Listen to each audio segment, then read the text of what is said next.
Autant de moi, on y a net tant qu'on copie qui dit, on dit bandu. Et qui est qui, on dit lui net tant que. Bandu de nous, parce que lui, on dit qu'il y a des gens qui ont des bandu, on a des gens qui ont des bandu, qui ont des bandu. Binyama mataki de to wani bandu ni haja ya mu sai da no bandu no haja no nyama ko kono woni likadi wonki ka no haja andintina da fi Allah lerbe kuma wonki andintina sa da kala ma dun kala ko yoti de to hande ennani dum dadi boy to nan de hande kono wonki kuma andintina ko nyame de bandu woni wonki e woni gwaji wajo ko nyamete ɓam hara noon no andirɗen no pelletti ɗe wuuri hannde ko pelletti janngo en maayay ko pelletti kadi ɓaawo mayde ɗen ummutal no woodi e pelletti ɓaawo ummutal ngal ko ɗooli ɗin ko ɗi ɗiɗi ko aljanna yo allah ko rengi aljanna yo allah tamdoy hay ɗo waadi ɗum hakke ma ko tawi ngu moƴƴi ngu kellañen Allah o tigi dala nelaɗo ha jawti e gene julɓe heddiɓe fof oɗon ndema fadakir waajo nelaɗon waadi ɗo nelaɗon feƴƴi hande hande waadi mum koye men fewni wonon ɓe jooɗiɓe ɗo hande wonon ɓe gandude ɗo men waaje tawi min yewti mi ronki fadakir waajo waadi mum noon Allah o dali inna fatir dikra sabuno waadi mum ngu nafayi si waaju waɗama nafayi si a waali ke temedere no gasa jowgolli hay hay nafi si a waali ke hoɓɓe kanton hay sika luttaɓe kono ɓe ɓe banda ɗon ɓe yomayi waaju mum ngu nafayi kono si waaji waɗama sayadakkaru man yakhsha wa yatajannabuha al ashqa ko waagi to tonon waaju mum o onguno Allah boy on malkisaɗo ɗon on ɗon neɗa fuɗɗo tun koyo pottito a wiya tun e nelaɗo maaki ɓe naati ɗon ayiye woɓɓe hayso ɗon mooɓi ni ɗon yewtude yewtete gelle ha kon sa wi hey nelaɗon tigi maɗa ne sallah sallam ɓena yeehi haɓɓena ɓeno ɓe gandaji ɗon yewta o yimɓe malkisaɓe ɓe hiɗa e goɗɗo juule nelaɗo tawde maɓɓe ngara kire ñe wommato utuɓe a findima maara tuyinan tunna wonɓe wonga wongo rattu bama system fana ɓe to milinde mum han merci nde kono ɓa ina me adama sefiri nara ni anum fate bende ni kene borine ni khayna do si na mana kene bor ima fana to bala ndege kese ga mun dege ma yayi to bala ndege yayi mun dege ma koya ni khayna do si ma der bi ala ko hatanga badu fate bende khay do si ma kina ga badu ler bi ni fan khayna mara tu mana kine ni fan khayna ala kidi mana kine ler bi a woni ni mo ngara fu ala fe ala afira ni fan mabalu nan naki no le ra kono e tu baloritu amanga firebe e man fahamale amanga firebe asami ni kelina amanga firebe asami kelibati sigade yira firina ni ngira firina ariya da mun jahannama mara tui da ni muna hafanyi ma dane ala kundina ha se ngara sallallahu alaihi wasallam ha se gombe muhammad mara tui raba ina mara tui andaki muna fanyina kera mara tui baraba minan tara tuma na hanga wala yara ikafiri ala yara ga hujita ngayome na mara tuma sesema mes chers frères et sœurs Allah nous dit quelque part زُجِّلَ لِلنَّاسِ حُبُّ الشَّهَوَاتِ مِنَ النِّسَاءِ وَالْبَنِينَ وَالْقَنَاطِيرِ الْمُقَنطَرَةِ مِنَ الذَّهَبِ وَالْفِضَّةِ وَالْخَيْلِ الْمُسَوَّمَةِ وَالْأَنْعَامِ وَالْحَرْثِ ذلك متاع الحياة الدنيا والله عنده حسن المعاد. Mes chers frères et sœurs, Allah nous dit dans ce passage qu'il a enjolivé pour les hommes sur cette terre leur désir, car les hommes aiment la femme, l'homme aime la femme, l'homme aime avoir des enfants.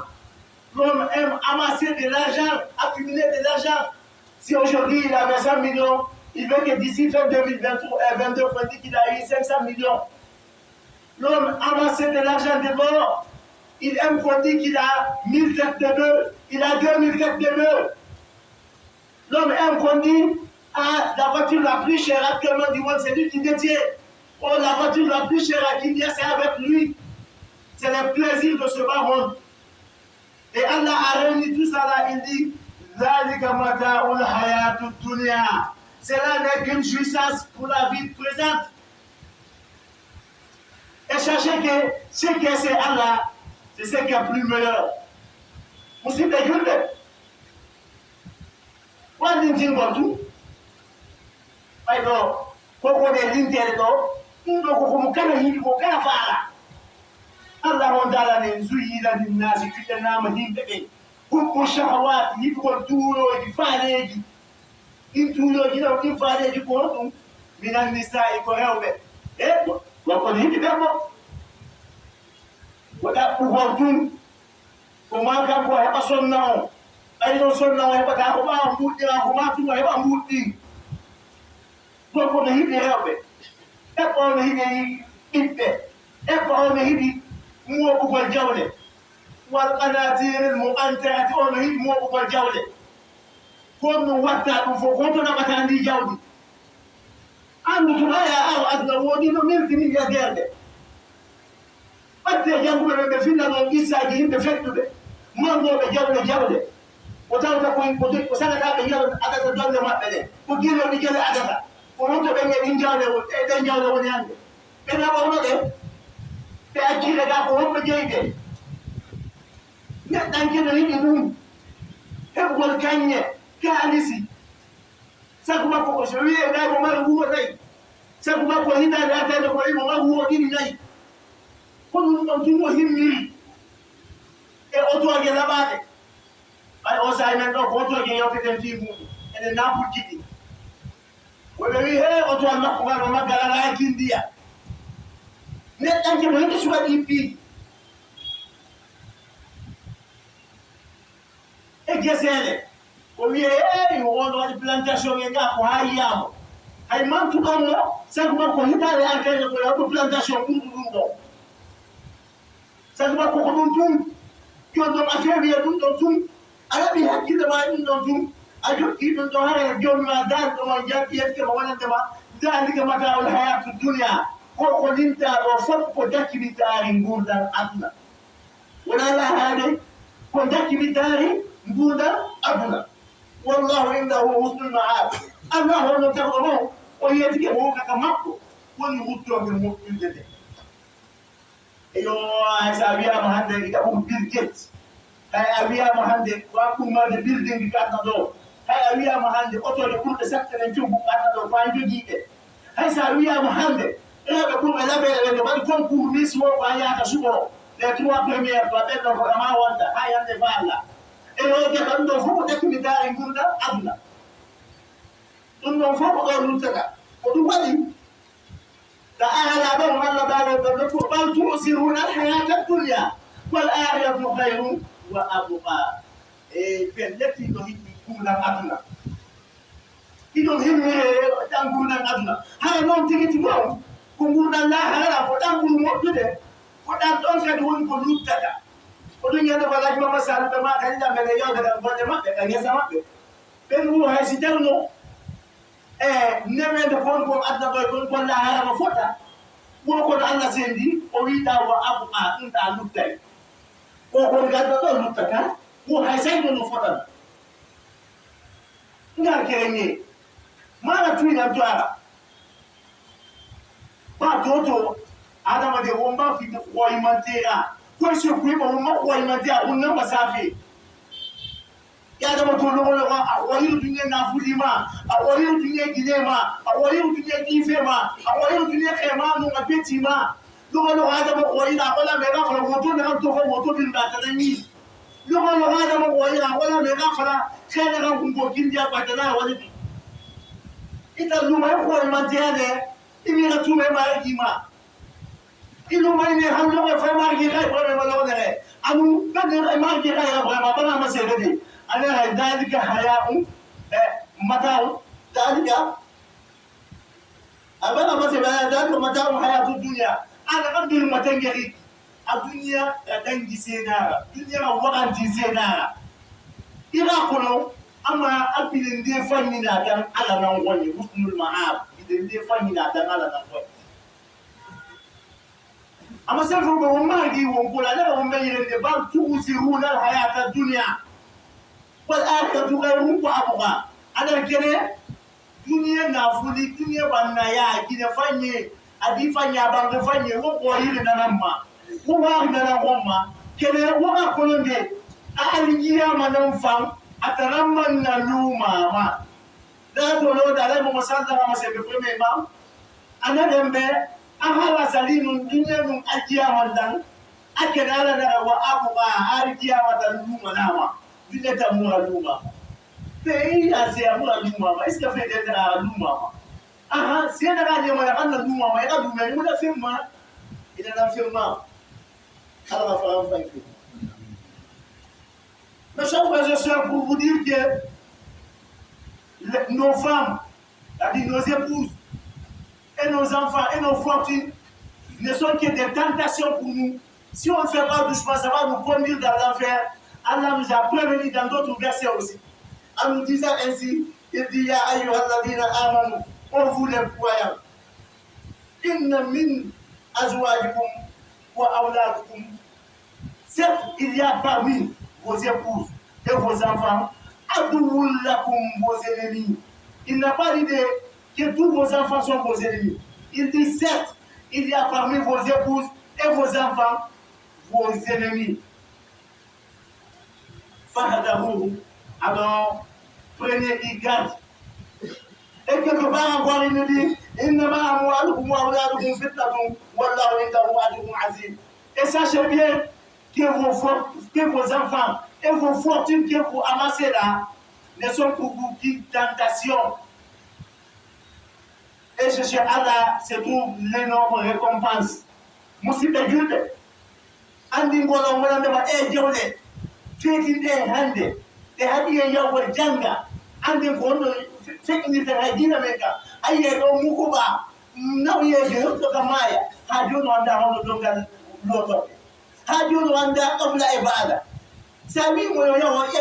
o batol jangu o jannamu wala on tan. Kono no mo mata yatu wa secteur. What the high 18 high 19 fi da ko ho nguna aduna kono wala ta ke to do 15 minutes 20 minutes yo ya da ko ba to o he baganda o handa bate ko wonu ngona tasali o handa si sandi ki boni ko no mo inite o handa si julde so he ki te julde ko no mo inite ba yun do ko fari da ajanga ta fi ada o wajana ajanga fi ano to fe ni adina ma pe ala on tan himbe men hande be mari ta ya ko be na ma hande ono concert no wadde ta yo concert o be na wada 18 heures quand ko 10 heures ala we so di ticket fi yo no class o wana do ha 18 heures on artiste yo ala do be da o ka ko ko e be jota o de be da o do ha 0 heures si artiste yo ron bi be o fi gani bal kon ko dari no fo ko dari no don ko so ari ga buli dare mo na mo di de ka no ne di e no sika ba bi so di ti mo e ko nandi ke mudu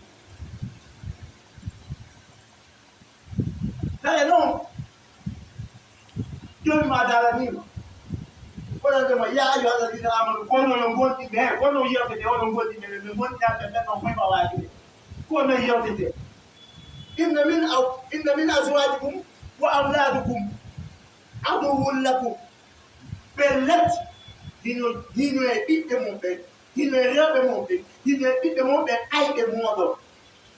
so wattanaali yiɗi andi kalima kaka loratema wona bintama woodi hande jongal nde ɓe ɓoyniɓe fi on ɗum fi ɓe haɓɓitii koma ɗum debbo welto 100%. Debbo welti dake 100%. minna ɓe ɓe yaw yennonde ma fiyo kono noon sa haɓɓitike komo faalano koma heɓa fof o wadda e gane ma puisque o waɗa ha ɓoyɗoɗa siko reɓe ɗo jogiɗa goto waɗa ha oñoɗa e oya ala ande ɗo mo o yiki hakkude reɓe mumɓe ñande ɗa ha o yimmoto o daho o wayta omo seytano weeri o darta ko feewo o wayta omo tension nangi fi e femme han mo tension nangi ara e senno goo fof no wawi si a tewtike fiiɓe e ɓiɓɓe a haɓɓitike a haɓɓira avenir maɓɓe donc no faaliraɗa e kene kwanta kibe kwa wati be huira teo kwa wati be die kwa wati wonki kwa yanti mazuna na watu an habito da ada ne on ko wuri ha ma wi ha wa na ya di program ko ta no anda yo no sa habit ga he ba yum a jokke dum ha fe ha ya ta eli dum woni hande sabu jongal lebe bo si sappo yandi on be aketa wa biti ko ma ben ko ma ko biti de bel e puis o ya ha o to nyama me do mo jetta mo habiti da ko sudi nyande be ko ma fa wala ben ko ma ko people not going what they have on the item.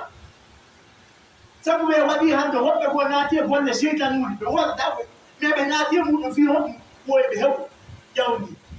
who might be telling them more than one. Go at them for music. And I know I'm there for the gay, I did the open, I can move. Rent there on the map where I want to hack you. No, what I allow on that. Wadandama innama amwalukum wa auladukum fitnatun ande de jawle modon kebe abitamo ko jarabuye ko diye des tentations en français ko jarabuye yani ko piège sa wana lidi awata na lidi wala ha oyna wala lidi den ni seda ko ba ko hala ji bu ha de mo ha de bo seda fete ngia kiranye ala dama sefa lon kinereya wala be atwada mo khoyiri dunya da hawima dunya na fulima dunya dilema dunya difema won khoyiri na namma won ma ri ba ma se won da aya wala ndebi anaba won be yende awu nga kolon ana won ma de yama anu won ma gine yama won ya koya ba won ga ri fe ma de ina sera fa handa sera ga ba ala hakira ko aba findi ya kuira isera fa ba ala hakira ko ma ite ga gine fa iwa mo findi ga gine wa ko na ba 100% afiri ga gine satisfait 100% ila fa ga gine satisfait 100% ni na ala hakira ko ba eti mo ne fi mo na hamuda ka gine findi ga wa ga bo satisfait ade mo haida li ga gine be alu mi na kan dare ga gine be aldia malwa ken manati alo tension mi na ma gine amuti mati mi alima na fatise tele bi fa ma nga kenye antala mo bala base wombe awu makul awu mai na fide ne reja inda ma amwal ko mai na fide wa wala kuma no wo made fitnatu afinir masibo ina na wombe ba ina fulfe ba neto hande ba mi ala ka kiya ho ba sa fi sheta da ka kirara an ko te rafla na fulai idi fe ba neto nde maluwa no diobe mai fu ya la de da so mona alo ko to ata ka se so aga ka de ra venir yala ita le fini ku kutira ita le fini su kutira ita na kwa yo shafate ita na ra ni dunia ita ba ta ka ba le fini ba ha wala na am ka mema imba wala ka kira rama aba ma fini ya ku ya ayyuhalladhina amanu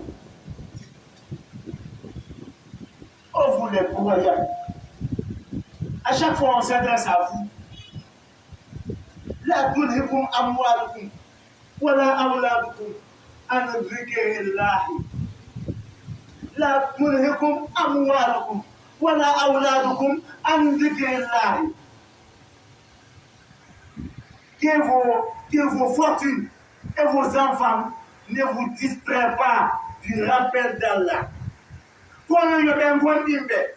wata hodu o wata sokolimo dabbe jawde aduna tani jawde aduna sokolimo wata di weldintimo wata be fi wedi mo weldintimo fi da ko wala be wedi mo weldintimo e jantora inde ardande da habiti dum a habi 100 million a habi 200 million da wiatu min ko jala tala you want to have bash of a lady go. Allah gave you that for what is the money I want to have bash. For what I don't push it. Happy for I got very guilty. I can't on the wall Alanga.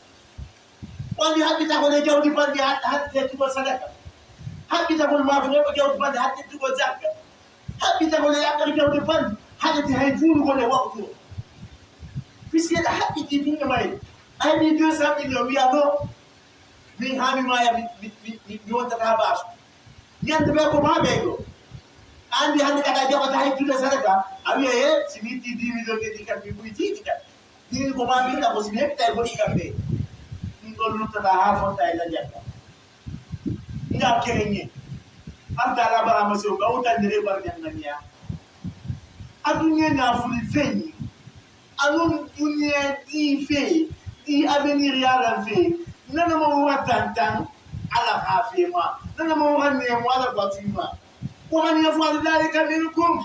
ceux-là qui vont se comporter ainsi parmi vous فأولئك هم الخاسرون alors ceux-là sont les perdants kala on gondir ko non taɓɓere jawdi aduna fi taɓɓere ɓiɓɓe aduna taɓɓere avenir ɓiɓɓe aduna waɗi ha o welditi e jamtore inde Allah de hay ko ɓe woni hayruɓe ɓe yaani perduɓe ɓe e o donc goɗɗo wona multimilliardaire kamɗo ɗo ɓeyatma wo ko perdu way on andi daga yo hay sa ɗaɓɓi jawtantan sañtum a welditi e waye ha ɗum haɗima teyga Allah kan ɗum ittima e lawol Allah kan hay ka Allah wo ka hayruɗo ka perduɗo mini on waɗi yiki koyama ɗumne nafuni feñinagani e iɗumne ɗi feɗagani ha nagane waɗaka kira hoppa a woma kono ni nan findiɗo perdimireya hala findi multimilliardaire e duniyama ala tan nagaɓe akhasiruna naga perdimireya Omar gina o kawai fi ala ko wa anfiqu ko se ba serre mimma razaqnakum atangala ba wo kan gina nan wala ba na so serre na fa de mundu min qabl an yati ahadakum al-maut bil sayara fa wondima fa yaqul nakan fa masin rabbi lawla akhartani ila ajalin qaribin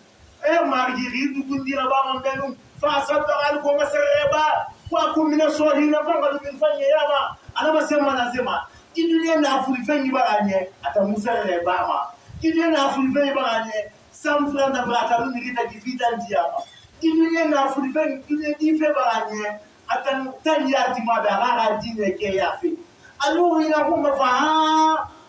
10 milliards sa ira 20 villas na ira 30 voitures na ira kina to femme na ira kindia kina yo to fama benara Ketila sa ginelo fa kindi kona kila benara aba lu ha ara compte bancaire di dunia ay sar plein kona ara kia ma compte bancaire c'est vide il y a rien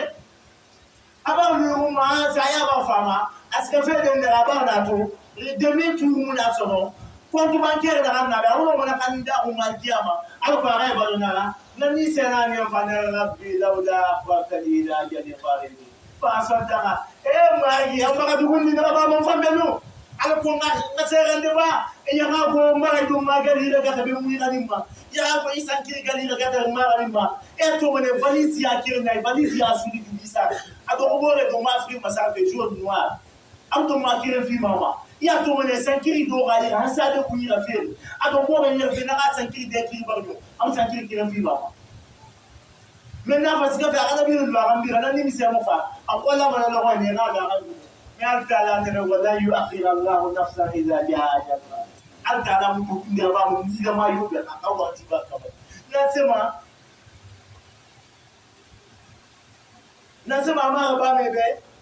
wallahu khabirun bima ta'malun barma ala fe kulu inna nabafe akulu amon falebe ila mon ba falebe halitu amon fala fe be kone muti musin da julbe Allah hondana ni wonante mo wa anfiqu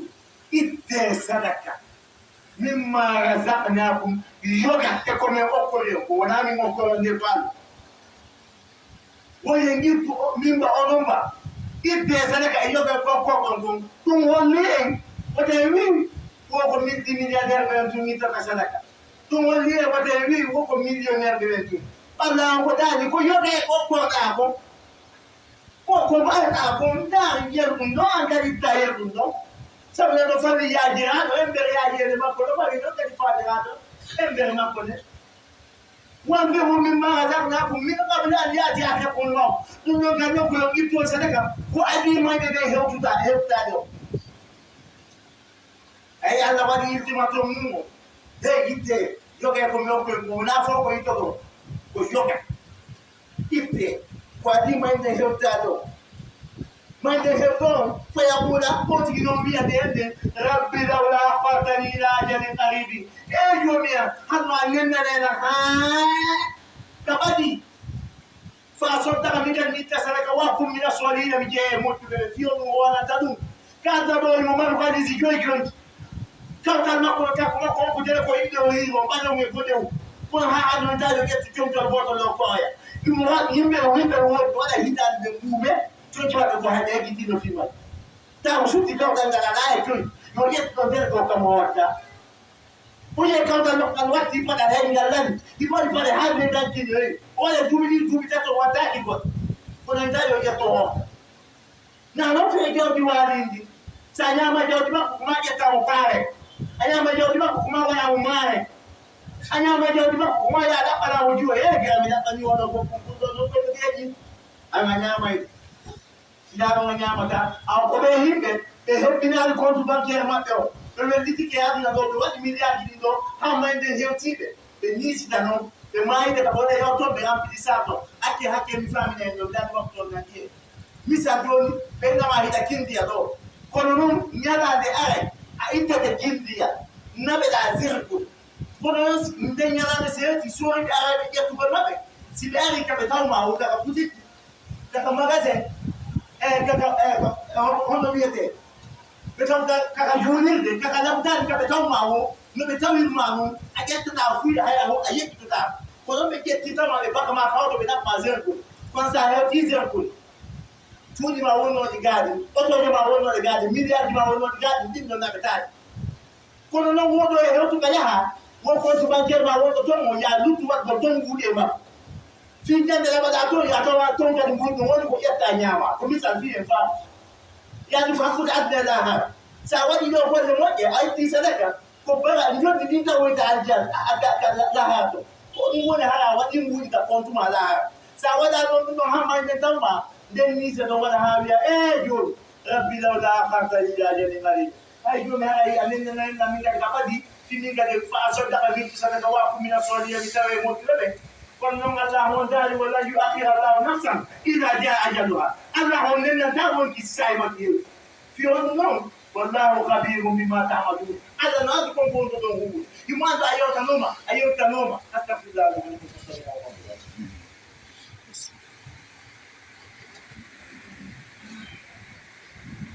alhamdulillahi rabbil alamin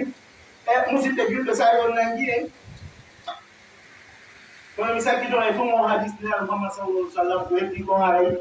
si Allah muy ñamde ko kadi yewta e film ndeɗa ɗon ma kadi e nokku ɗo ko kadi ko ɗum min ñam ko kala ko yewteten ɗo yewtanoma kono ɓay waaji mum ko wonkidi kadi ko ñamete fof ko ma lintine wonandema yattuba on mayyita salata wa yarjiu ithnani wa yabqa wahid mo piiji tati no toon ɗin jokkay may ɗin ɗowtay may kono si ɗowti may ɗon ha e nokku goo ɗiɗi yiɗi yirtoto ko gooto on luttata ɗin piiji tati goo ɗum ko jawdi maɗe e ɓenguure maɗe e kuuɗe maɗe ko moƴƴi e ko boni ko ɗum woni kuuɗe ɗen ɗin ɗon tati woni ɗowtay may ɗon ha taber ɗiɗi ɗi non yirtoto lutta gooto o ɓenguure maɗe yirtoto jawdi maɗi yidduɗo hakkedi no laɓata kono kuuɗe maɗen ko gollinoɗa ndin jawdi kon ɗen kuuɗe ma ɗon a yaada e ɗen ɗon ko ɗen ɗon kuuɗe kadi woni ko yoɓeteɗa joni noon an a multimilliardaire ɓawaɗi ka ma yi veste mo waɗinoɗa ɓen e ɓote mo verso a sodo on veste ɗo no gasa 100 euros ma 200 euros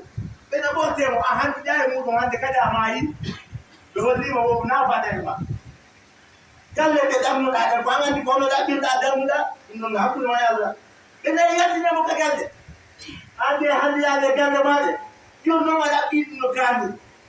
e a falata hiɗi wattata hiɗi wonɗum ɓe wiyata naɓemo ka mor on mor kaɓe wallinma ɗon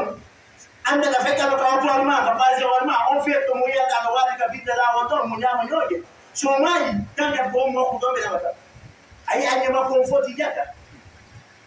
kono noon mo kala yoɓete kuuɗe mum ñamdi o tampuɗo wonnoɗo ka commence a feƴƴiɗe tona wiitima fiyoto yirgu so mai ga ta da na be ko mo ai ne kayo titri ki mo machi ala futi ka ki jo di mani be getta ma ko ka ko to ma wala ma mu ata da haka be da tipi na fuya be tipi na ga be o to anda dino yehi be ngura ma ne be hakki to da be ma da ba be ni ma be mo ti da ku gongo be da ku mo ti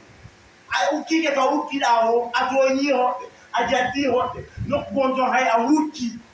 fitu ya hebu ko wanna na be ngol male ko ngana ti hay golle ibulisa fitu ya hebu dembe ngol male ya da fimu be da ma sure la ku be hukke be ko be yehi ko to wanda ta ko be ya no be pira fi se ndu go jawde ba pila ko be re ma be akino da ko be ta ba boyi ko fi de mo be fala ka be kan je de boyi da di da je de Why we ma go ko ka ta ju ko be na ko ganga be ngajal ni the father what the life that I go to and no hande kadi andi da di ko no to da mu ko ku de male ya la taw de no inde yande ko do wi ya no ko awla la ka fa awla summa awla la ka fa awla ama ida handi do ka de man kisede ya la dande dunde yande yalla ko e famu na fo yalla feppin Guinée yalla wadi Guinée ngoto hala leddi yalla mutin dun lagi do be lambe lami be ngala ko ten nistu be damani yalla hiwa ngembe yalla fewna ngembe yalla wonde mabbe e golleji mabbe ni fo andi lambe ledi ma adu atom ko na wawa si Allah hiwi Allah